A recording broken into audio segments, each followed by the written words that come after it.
Hi, everybody. Yes, we're finally starting. Thank you for joining me here. And, it's the first workshop. Give yourself a little pat on the back for coming, coming out here. It's like the first thing. Thank you for joining me. Before we start out, I just want to acknowledge the land that we're on. So we're on Tongva land, and the indigenous people that are actually the first residents of this area. And this area we currently know as Boyle Heights. And this is before Andrew Boyle, who is often credited as the first resident of Boyle Heights. That's not really true. That's sort of erasing the fact that indigenous people were pushed to come here and settle here first. And also, just a little bit about me. I suppose I'm the teaching artist intern for DSTL Arts' series called LA Time Capsule, as Louise already mentioned, and I've published a full chapbook with them called Disappearing from View. And yeah, that's how I ended up here basically. And we're just going to be doing a short walk today. It's not going to be too long. First thing I wanted to kind of point out was Soto Station here. If anybody came through the station, you'll be able to see actually this what is it? A sculpture and infrastructure, a artwork basically done by an artist who kind of had this idea, right, of first of all, the work is called Landings, and the artist's name is Nobuho Nagasawa. And her intention with the artwork that is inside of the Soto Station, we can't look at it right now, but it's basically depicting migrating birds and this metal nest sculpture with fiberglass eggs in the middle. And it's to acknowledge, and this is her quote, she said, it was to acknowledge the importance of Boyle Heights as a landing place for people from diverse cultural and ethnic backgrounds. So I think that's a key way to kind of think about our tour throughout the location. So locations that we're gonna head up to. So yeah, I think we're just gonna start out now walking to Red's Angels, our first stop. Let's go, everybody. And feel free to talk amongst yourselves as we walk,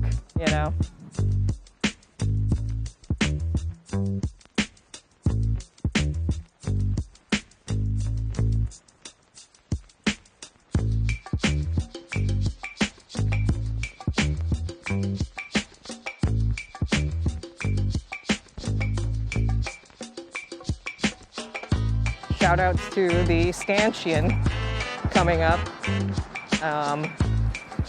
Yep, lots of good information on there also.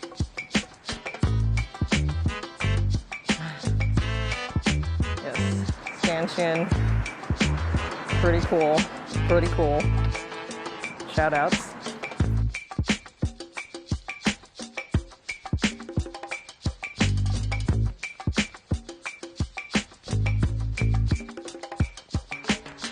This is our first stop. Okay, welcome to Red's, now called Red's Angels. This landmark is a historically lesbian bar that opened in the 1950s. This place continued opening their business for about 50 years until they had to close in 2015. Let me see if I can move over here also. And this bar actually was serving mostly the Mexican lesbians in the neighborhood and queer people in general. And I just wanted to mention that Nancy Valverde, a lesbian Chicana activist who passed away approximately a year ago from today, March 25th, 2024. Yeah, she passed away about a year ago. She actually said that she was said to have started working here in the 50s. And she said that it used to be a straight bar, but then she turned it into a lesbian bar by working there. You can say that she converted the bar, I guess, So Valverde said that, about Reds, she said they made the mistake of hiring a lesbian bartender. So they gave an inch and we took a mile. So like, yeah, that's like the sort of like thing, right? Is that like when you're not given spaces, you kind of have to carve them out yourself, like and trying to find community amongst the like within any place that you can try to form community. And also in the 1950s, like in general, but like, you know, and including this bar, you know, not wearing a skirt as a woman or having long hair as a man, these were things that were very heavily policed. And people were like arrested very often to just because they were not adhering to dress codes like that were deemed quote unquote appropriate of the times. And yeah, and right now they're a more general bar, I would say, but you know they're still true to its roots, and they are very welcoming of queer folks. So like, if people you know want to check the bar out, that would be really nice. But you know, not today. Obviously, you're not allowed to go in today. But also, we couldn't go to Mariachi Plaza, so we're just gonna wave at Mariachi Plaza that we couldn't go to today. We wanted to incorporate Mariachi Plaza, but you know, I wanted to keep the walk a little bit shorter. So yeah, so this is the first stop, and then yeah, I think we can kind of, if we want to stay here for a little bit just to write stuff down, feel free. So that's like the first stop, and yeah, let me know if you want to just move on to the next one. Yeah. Do you know any way, like, why they named it actual reds? I'm not actually sure, because it might have been the decor. It might have been just like, it used to be called like Redhead, actually, back in the days. And I don't know if that was like a name originally made by the owners that, like I said, it used to be a general bar, and then Nancy Valverde apparently turned it into a lesbian bar. So I'm not sure like the meaning of it per se, but it used to be called a bunch of different like names over time. Yeah. It was called the Redhead Tavern or something like that initially. Yeah.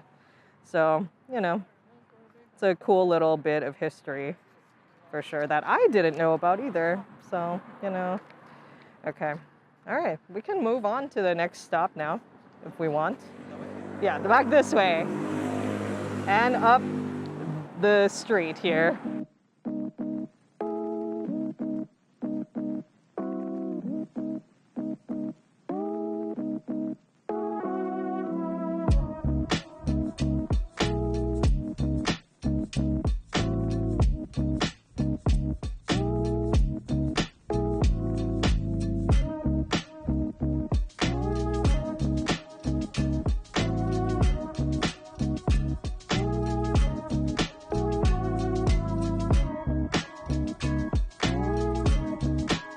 There's obviously a lot of history in the neighborhood, so Yeah, no, it's very, very complicated also, just like the communities that lived here.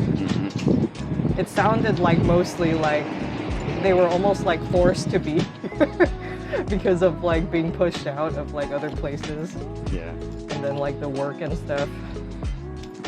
Yeah, it's interesting. The redlining certainly plays a factor in that too. Yeah, 100%. Like thinking about coexistence within this area is very interesting.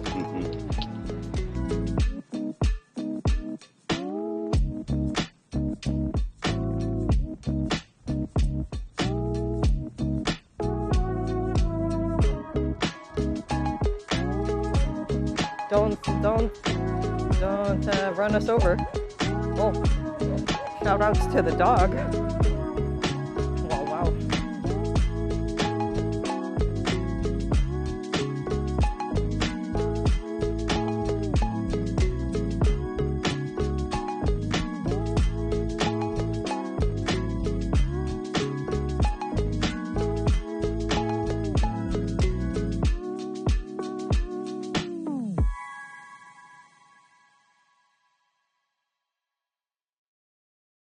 All right, so we're now at Breed Street Shoal. It is, you know, yeah, it's not looking good right now. There was a pretty bad earthquake that kind of rendered it so it couldn't be used essentially, but it's under construction currently. I'm not sure if what the timeline is for like restoring this place, but it's been like considered like a historic like location.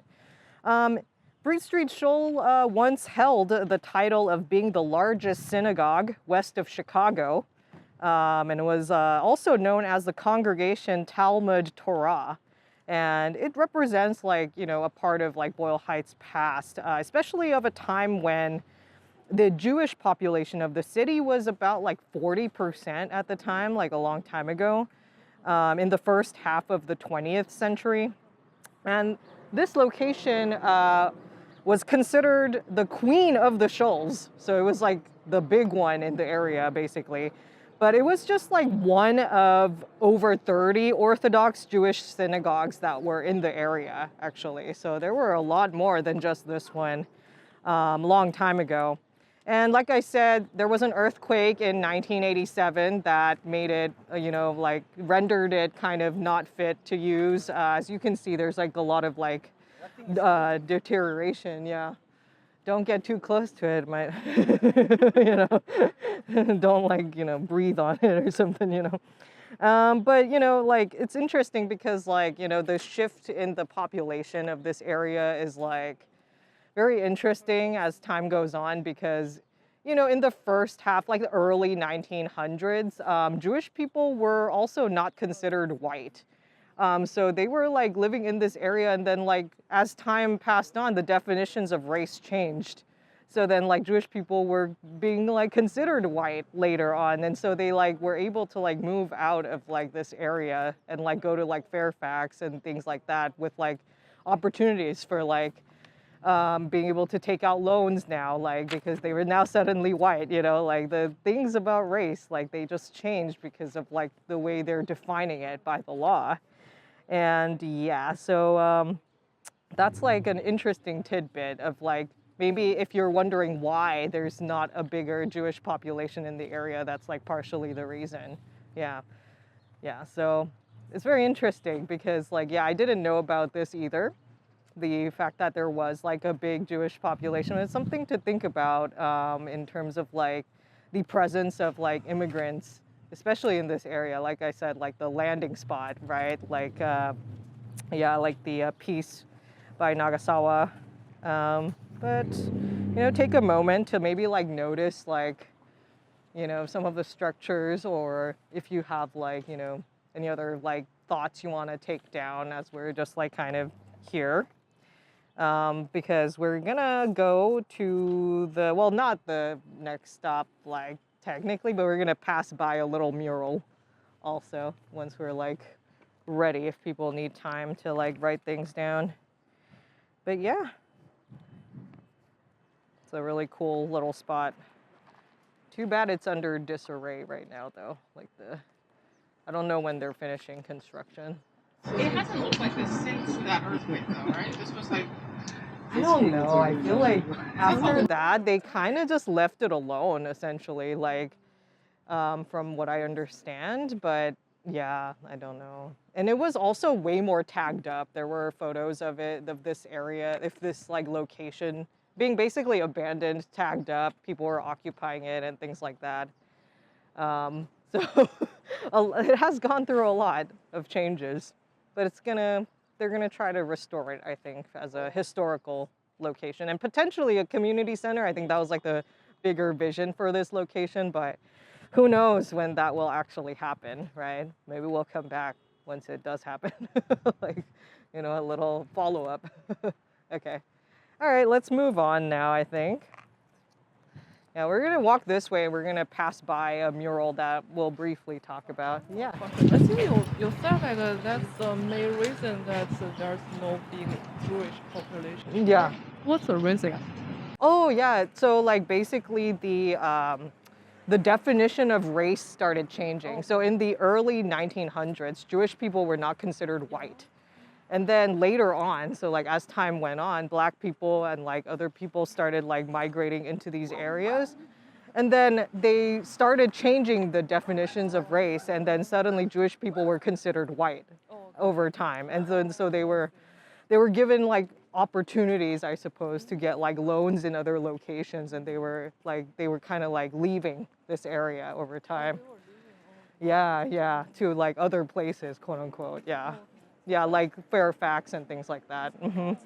Yeah. I think I saw like a Japanese church over there, so are there Japanese immigrants? Yeah, so that's gonna be next week. We're gonna go into those areas and we're gonna be visiting the Japanese like kind of like restaurants and like the little locations like the Buddhist church. Yeah, that's next week. Yeah, going that way. Yeah. Okay, got it. Yeah. Awesome. So we're just stopping here briefly. So like this is technically, if you look up there, it's the Resurrection of the Green Planet mural by Ernesto de la Losa.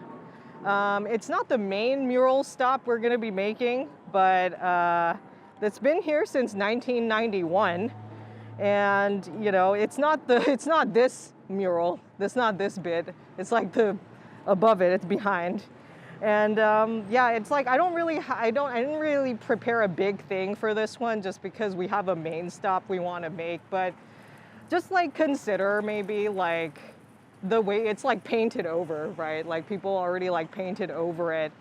I'm like, oh, like why do we not like consider like these murals to be like more like important, right? To like kind of preserve it and things like that. Like imagine if like this mural was painted by somebody like Banksy, for example. Wouldn't there be outrage that like it's been painted over or like, quote unquote destroyed or whatnot? Not saying this is like destroying it, but it is like an important piece. So, something to think about here. Yeah, but it's really cool. If you see it like online, you'll be able to find pictures of the original picture. Yeah. It's de la Losa. Yeah, Ernesto de la Losa. Resurrection of the Green Planet. Yeah, been here since 1991, which is really cool. Not yeah, it's just a little bit older. Yeah. But yeah, okay, well, let's move on now.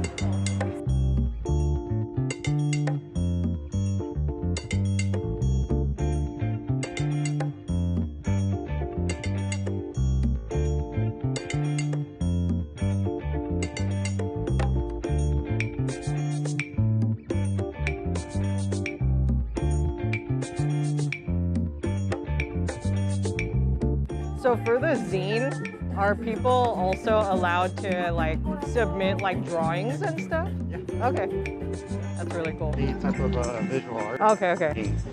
Photos, drawings, Oh, comics. that's awesome. You could do 2-page comics. Okay. 2 to 4 page comics. Okay. That's awesome.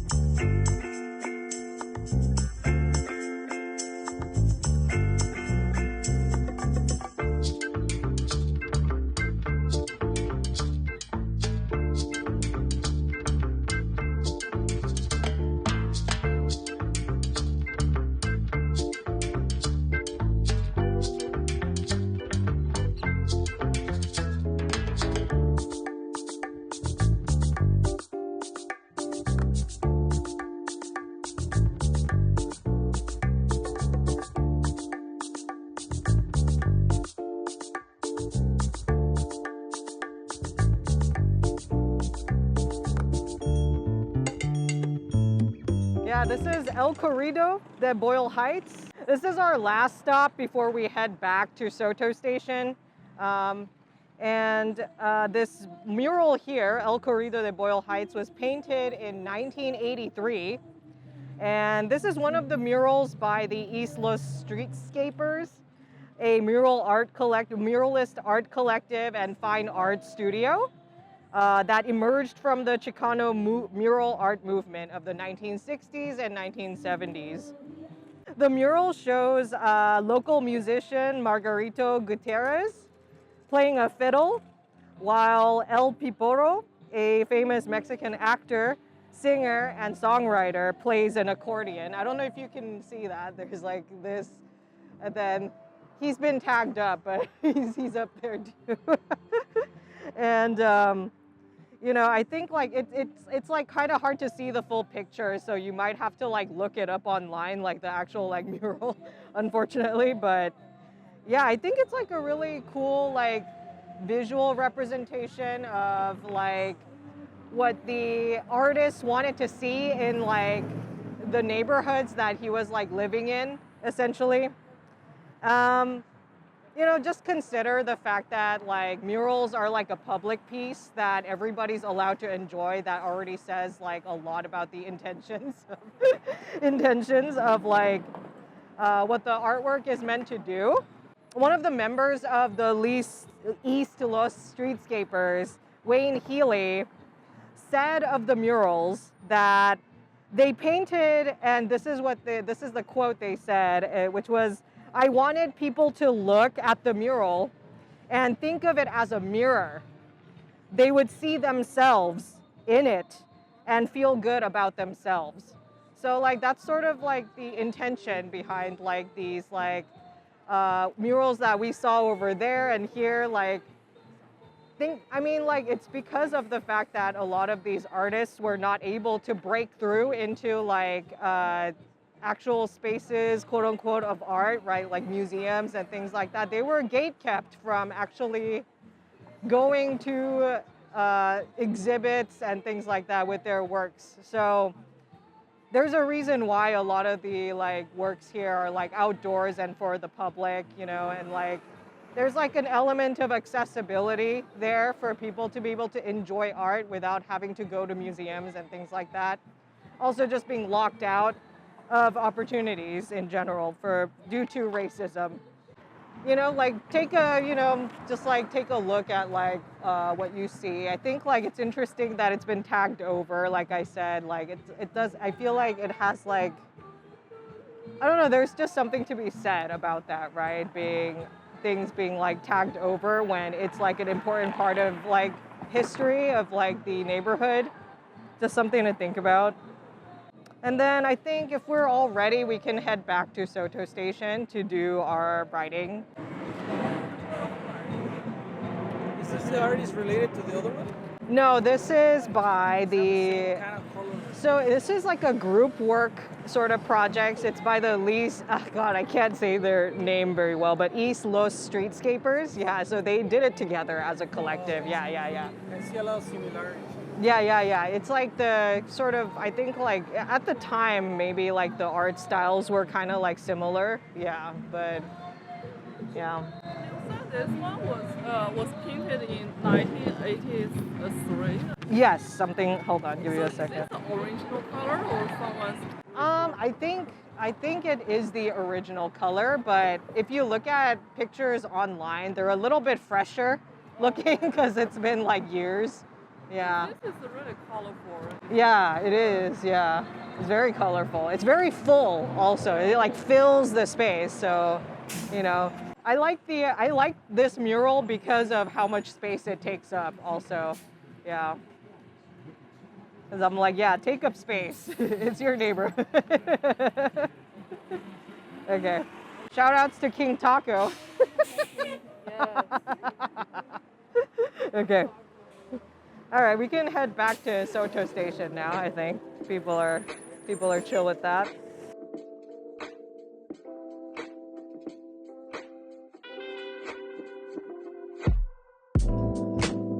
Yep, and then you could look at the stanchion.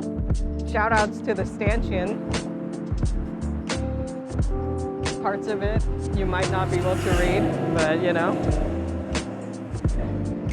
If you want to take a further look at the information here. It's a good one. Yeah.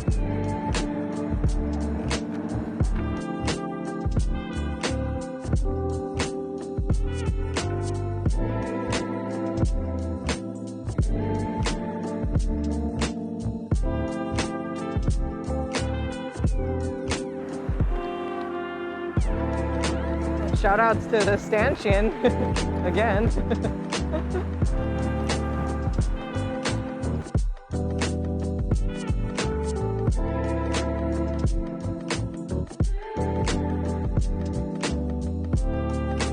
Yes. What is this place like a landing place? Is this because you find any immigrants there? Yeah. Or something like that? Yeah, I think it's because like a lot of the immigrants whether by choice or not, it existed together, like in a lot of ways. Lots of like Russian people, Jewish people.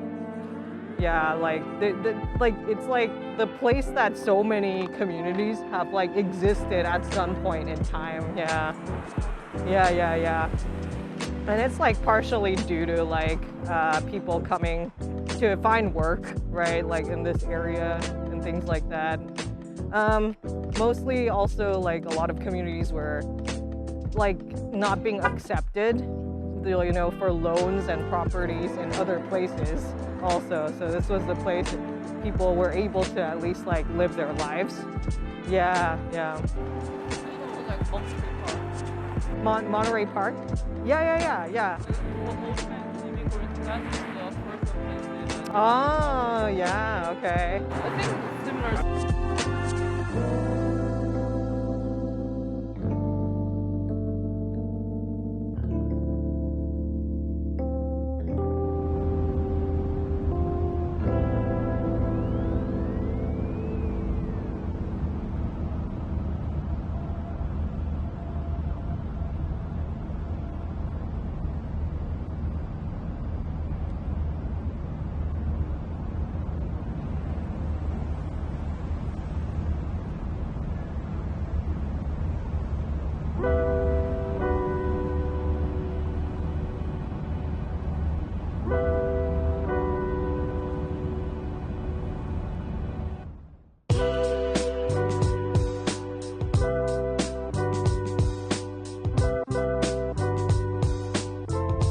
Feel free to free write if you need any directions, you know. If you have any notes that you took, you can, if you have like observations that you've made throughout the walk, you know, just like write those down and then make some connections between them. Yeah, think about maybe like a before and after thing, maybe if, like how you felt before going on the tour, and then like how you feel after is something that you can kind of think about maybe for jumping off on writing. If not, like, you know, just free write whatever maybe things you've learned, or like, you know, kind of string. Listen, poetry is basically you just free write and then you put in line breaks, okay? So we're just gonna do that if people don't have like, you know, other like ways of like thinking about how to like tackle the writing portion. Or if you took pictures, that's also a thing that you could do for the zine. I also thought of like a fun prompt, which like was mostly for me because I thought it would be a fun prompt. But you know, what if we like think about each of these like places we went to as like, you know, treating them like they're these like really famous places that everybody wants to like visit, or like kind of like write about, or like, you know, like reframe it in that sense maybe, and then do like a writing exercise on that. Maybe just like talking about the place in a way that like would be considered famous and like kind of really a cool place to be, you know? I thought that was like a fun like way to frame these like locations, you know? Like how would you write about these places basically if they were like famous locations, if they were like places that everybody wanted to visit if they were in LA, you know? Like how would you write about it, you know? Thank you for joining us at our first workshop at Boyle Heights, and we're gonna do another one next week. But yeah, it's all good. It's all right.